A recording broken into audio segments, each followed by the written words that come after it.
Je m'appelle Martine et je viens de recevoir ce livre de Michael Kevin.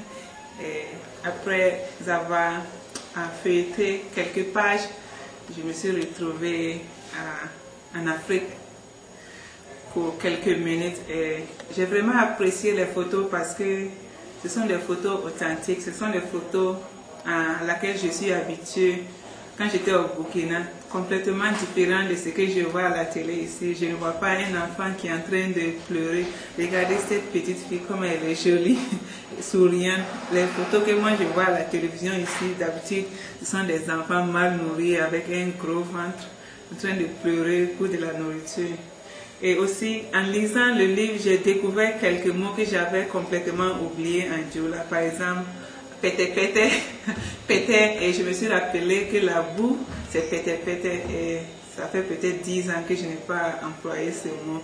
Et je pense que ce livre, pour moi, ça sera pas seulement un souvenir, mais ça sera comme un moyen de me rafraîchir la mémoire des mots que j'ai oubliés et aussi des personnes que j'étais habituée à voir, au lieu de toujours voir les gens qui pleurent à la télé. Il y a quelque chose que je n'ai pas complètement compris quand j'ai vu le crocodile avec un poisson dans la bouche. Je crois que mon côté américain a réagi parce que j'ai trouvé que ça faisait peur.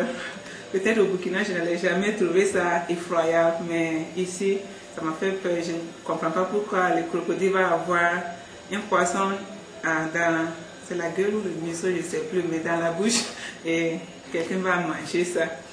Ok. En conclusion, je vais dire que c'est vraiment riche en couleurs et je félicite les gens qui ont traduit ce livre parce que c'est pas facile. Le Diola est parlé dans 5 pays en Afrique occidentale. Et même souvent dans un même pays, c'est différents dialectes.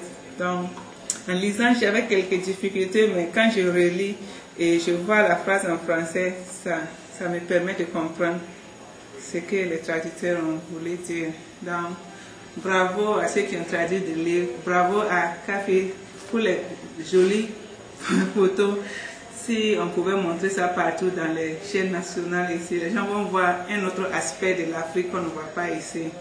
Et vraiment, j'apprécie le travail de Café et tous ses collègues et tous ceux qui investissent et essaient de montrer le côté positif d'un continent oublié. Merci et à la prochaine.